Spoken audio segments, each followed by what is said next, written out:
We are taking it upon ourselves to study together Samson, the strongest man who ever lived. Samson rides alone. It's very significant that this man, Samson, was a judge in Israel, but we never find him with a friend of any kind. That's very significant. And he rides alone. The other is that he was called to be a very special person. Now, in this special series of talks that we're giving to you about Samson, the first one was called Samson the Loner. And the second lesson and study, we said, and then came Samson, giving you his historical background. Many times we are, victims of when we're born. I would have been a different person had I been born 100 years ago on the prairies of the Western world, of the western part of the United States. And so, but I am a different person today. I live in the time of jets flying all over the world, and that's the reason that we're here right now. So environment has a lot to do with your destiny, but above all, your decisions have to do with your destiny. And so Samson, he could have been many things. He was what he was because Samson wanted to be that. In our second lesson, then came Samson, speaking of his point of contact in history. Then lesson 3 that we're involved with at this moment, Samson rides alone. And then in our next lesson, we will take you to Gaza, where we will speak of Samson's first encounter. And then in our next lesson, we will take you to where Samson has his first lady friend, and that will be very exciting. He married her and how she died. Then in the second encounter, we will take you to Gaza, right straight through the life of this great man that we wish to speak about. There will be 10 lessons. We hope that you will follow us very closely. And Samson rides alone. God said, way back in Genesis chapter 2 and verse 18, that it is not good for a man to be alone. This could mean many things. It could have very remarkable significance. But history bears out the fact that if you leave a child alone, it'll come to no good. And if you leave a man alone or a woman alone, their temptations are much greater than if they're supported by those around about them. God said in Genesis 2:18, it is not good for man to be alone. I will make him a helpmate, and it will be for him. And so it was God who showed that it is good for you and for me, to live together, to work together, to function together. In the book of Proverbs, written by the wisest man that ever lived, as we are talking about the strongest man who ever lived, Solomon said, where there is no counsel, the people fall. Isn't that amazing? What a story for Samson. In the multitude of counselors, there is safety. And that's in Proverbs 11 and 14. And so that's the story of Samson. Samson was a man of great historical opportunity. I would hate that when I die, that they say, here is Lester Sumrall, who missed the opportunities of his generation. Samson could have been a mighty deliverer. He could have been a man like David. He could have established the force and the strength of Israel. His enemies were terrified by him. He could kill 1,000 men with the jawbone of an ass. You see, they were terrified of him. If he had led his nation, what a great victory it could have been. But Samson lived selfishly, and he rode alone. And so he was a man of great historical opportunity, and very sad, to have to admit with you, he missed it. I hate to see people miss great opportunities. In my lifetime, I've seen many miss great and wonderful opportunities. It's a sad thing for you to miss the history that you were born for, and I don't want you to miss it. There are people watching me right now. Please make the proper decisions. Don't miss your place in history. Don't live selfishly as this man did. Don't live by your baser instincts as this man did. Don't transgress and think you can get by with it as this man did. Think soberly, think righteously, think intelligently, I want you to be blessed, and God wants you to be blessed. Samson was a person who misused a power that was given to him that he didn't labor for and he didn't work for. You see, he misused that power that was given to him from God that he was really unworthy of, that he hadn't worked for. Many times when we have resources like wealth or position or something, and we didn't really work for it, sometimes we misuse it. We didn't pay a big enough price to get it, and we don't quite understand it. And Samson was such a person. As a child, the Spirit of the Lord moved upon him. His mother taught him that he had a covenant with the Almighty and that he was to reserve himself as a Nazirite, separated unto God. And he misused that dignity, and he misused that strength given to him from a divine source. He misused God's power. His Herculean strength, could have been used for great things, but it wasn't. It was used only for personal gratification against his enemies. Samson's supernatural strength was not constructive in the building of a nation and making the country a better country, in defeating the enemies of Israel, but his great strength was used in personal vendettas. This man did me wrong and I'll hurt him, and that man did wrong and I will hurt them. And so his total life is the story of a man who could have done great things, but he didn't do them. He had to make up his own mind. The life of Samson reveals to us, just like the life of Adam, the first man who ever lived upon planet Earth, that you are not a robot, that you are a person, that you are ordained of God to choose the life that you lived. You have not been put into a mold that you cannot get out of. You can make of yourself what you want to. Samson proves that. Well, Adam proved it. Adam did not have to stay in the beauty of the Garden of Eden. He didn't have to. When he transgressed and rebelled, he had to get out of the garden, and he never got it back again. And some of you are in very beautiful circumstances, which you could lose and go through life wishing to God you'd have made the right decisions. The purpose of this program is to help you to make good decisions and live a good life and receive the benefits of such a life. But this man, Samson, he shows us that no human is a robot, that every human must choose for himself what kind of life he will live. All mankind, including you and myself, have what we call free will. God granted it to us, and no man can take it away from us. Every decision that you make is an option. Every decision you make is an option. You can live that way, or you can go another way. You can make this decision or that decision. You can go north or you can go south. Nobody is going to make you go God's way. You have to decide to do that. So man makes the decision, and then the decision makes the man. You should write that down, The woman makes a decision, and the decision makes the woman. The young girl makes a decision, then the decision makes the young girl. You actually are the product of decisions, of your own decisions. You cannot blame it on someone else. You cannot say, I am what I am because of my parents or because of my brothers or sisters. You cannot. Your own decisions have made you what you are. But this man, Samson, it's most remarkable that he decided to walk alone on life's pathway. He is so remarkable in that he didn't realize all great men need assistance. Every Robinson Crusoe needs a good man Friday. That you just cannot do life without it.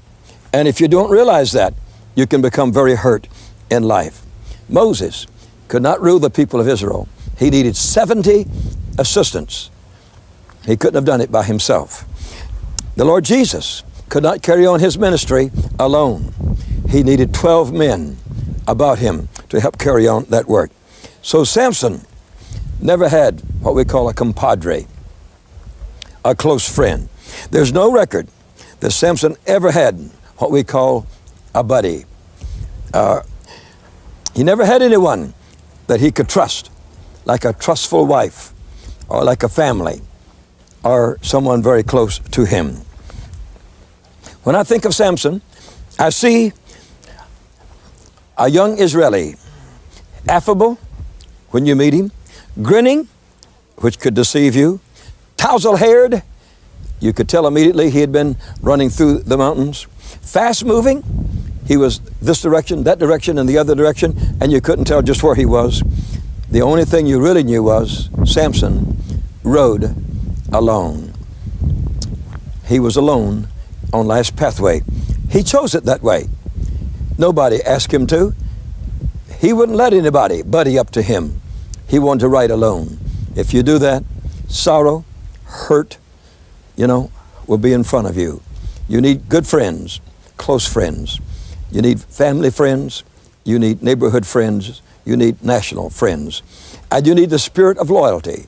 If you're not loyal to your family or to your friends, you will lose them. And so Samson never knew loyalty. He never got loyalty either, but he never had loyalty. He didn't give anything to others. He was a man who lived alone. Now here we find a person, Samson, who was actually a national leader that took terrible chances with his life and with his abilities and with everything that he was. He was a chance taker. He thought he could get into a scrape and he'd always get out. That in the end he would be a winner. And he lived dangerously in that way. He took chances. He very often was in enemy territory, bad territory, to where he was in danger. When he got into trouble, he was vindictive.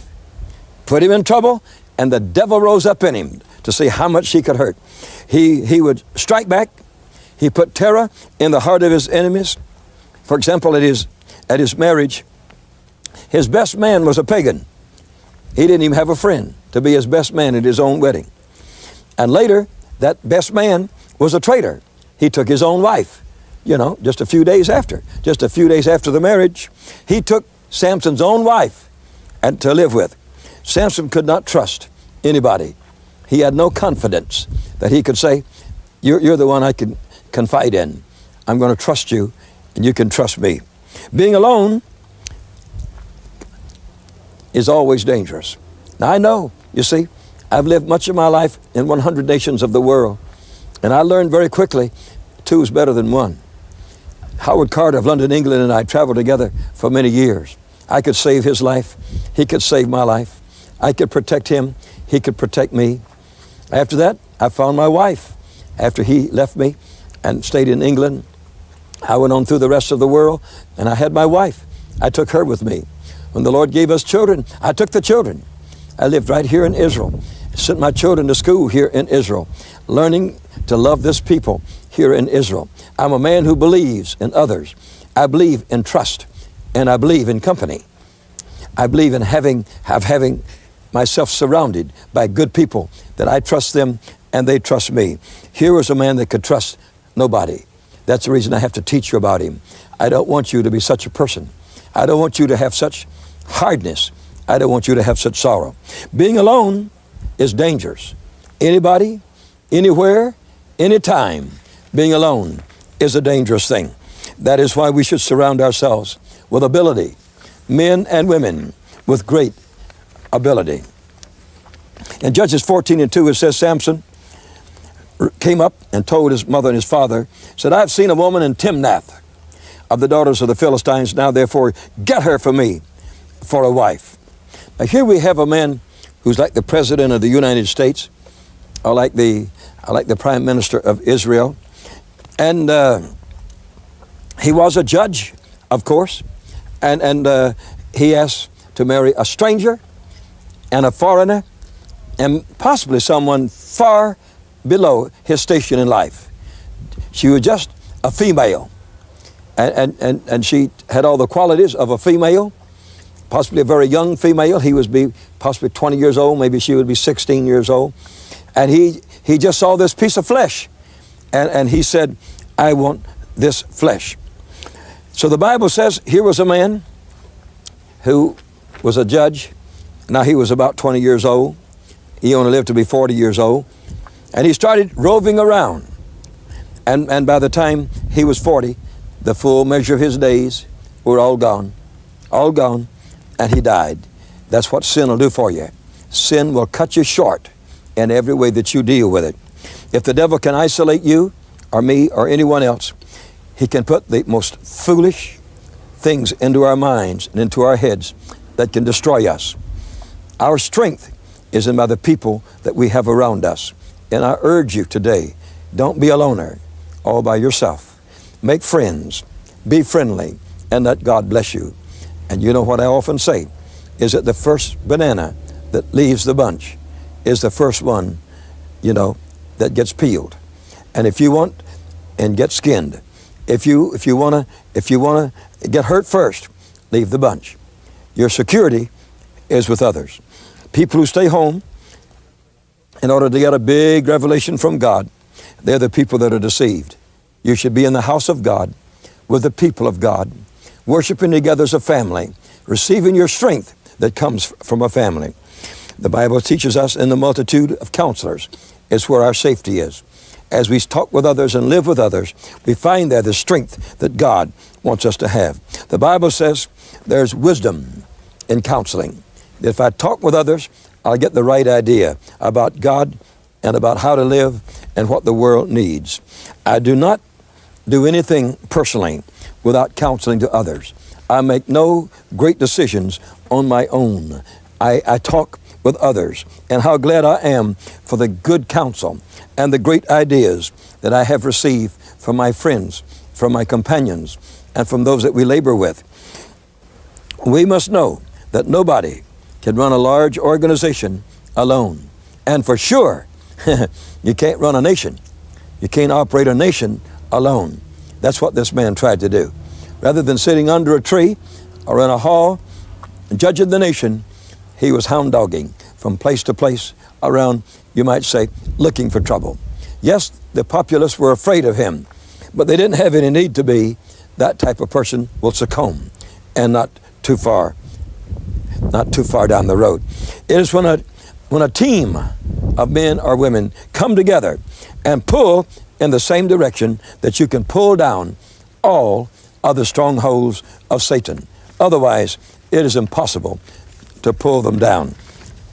Samson was a loner. When his enemies punched out his eyes and made him to grind grain at the devil's mill, there he was, going around and around, around and around. No comfort, no friends, nobody to hand him a glass of water, nobody to say, we love you. There he was. Nobody cared. When he pulled the walls of the temple down and destroyed himself and that mighty horde of people, he was still alone. He only knew aloneness. He died alone in a large crowd who hated him, who had mocked him 3 minutes before their death, had laughed at him and said, Dagon is a great God and Jehovah is not. And that was the group that he died with. He did not die with his own people, with those that loved him, telling them about how to serve God and how to live for God. He did not. If you're going to play the game of a loner, it would be very wise of you to study the life of Samson. If you're going to run life's pathway by yourself, with nobody to work with and nobody to care for you, you should study Samson and see just what happened to him, how he lived, and how his life ended, because Samson rode through life alone. He didn't have to. Nobody asked him to. He did this of his own volition. He did this contrary to reason, contrary to the past. Moses didn't do it. Joshua didn't do it. Caleb didn't do it. He did it. He did it upon his own. You see, you're responsible for your own decisions, whatever they are. And so we should study Samson, that we can make better decisions. Very likely, Samson did not think any of the things that happened to him, that did happen to him.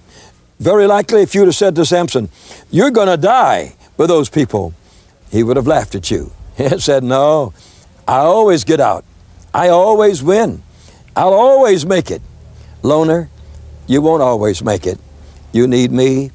I need you. We need one another. Christian television needs partners. You need me to pray with you, to believe God with you, to teach you the words of the Lord. And so we need one another. God knows this, but Samson did not know it. So if you're going to play the game alone, it'd be better for you to realize just what happened to this man, Samson. If Samson had a strong friend like David had when he had Jonathan, you'd have a different story in the Bible. When David was tempted, if he had been out with his friends where he belonged, he would have not been hurt. His friends were out fighting, and David, if he had been out there, would not have gotten into trouble with Bathsheba. That was the day he should have been at war, and he was playing on the housetop, and alone he had great troubles. When you have strong friends, he can teach you and help you and bless you. It's a good thing to do things together. Those who used, and I want to say this very strong, are those who misused Samson. They also perished. He was God's anointed. If you play with God's anointed, you're going to die. Yeah, you may die with him. Every woman who touched Samson died a premature death. I'm sure that 2 of them was in the temple with him today, that he pulled the temple down. And the other one was burned by fire of her own people in her community because of Samson. You help destroy a servant of God, and you will be judged by the Almighty. So I urge you not to do it. We'll be studying where in Judges 14:1 that Samson went down to Timnath. Now, he was a judge, but he was not accompanied by his friends. The woman who was dishonest and insincere died at the hands of her own townspeople. You see, he was riding alone. When he went down to Gaza, that we're going to take you down to from here, into a harlot's hotel, he was alone.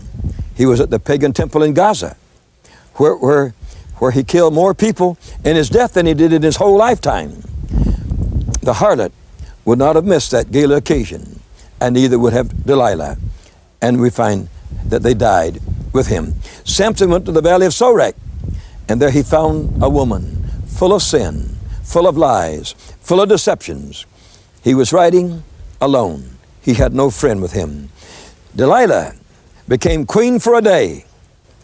She made sport of Samson, but she died. She never got to spend that great wealth that was given her for deceiving Samson. She never got it. She died with him. So in death, Samson died among total enemies, and he died alone.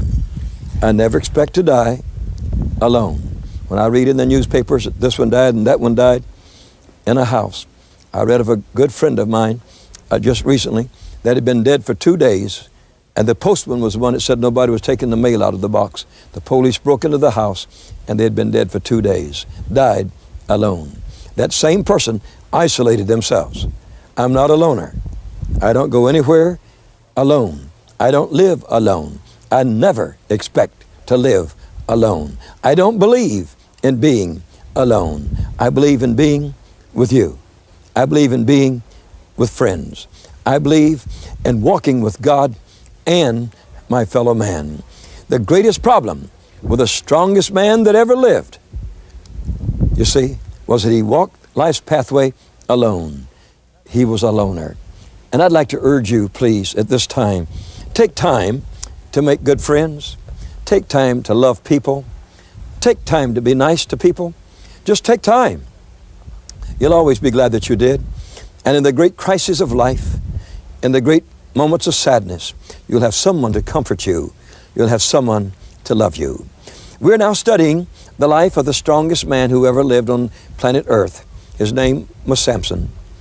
And Samson teaches us a great story. We need one another. He never used that. He was never blessed with good friends. And so after 3,000 years, we look back and say, what a tragedy, what a sorrow. There's a man that could have been one of the greatest leaders of all of history. He didn't. He rode alone. I want to bless you. Father, let my neighbors here see the benefit of friends, and let them know that cats and dogs and horses is not enough, that they need Homo sapiens for friends. And if they don't, one day they'll wish to God they had intelligent friends. In the hour of need, they will need them. So help them and bless them today. And the greatest friend that you need is Jesus.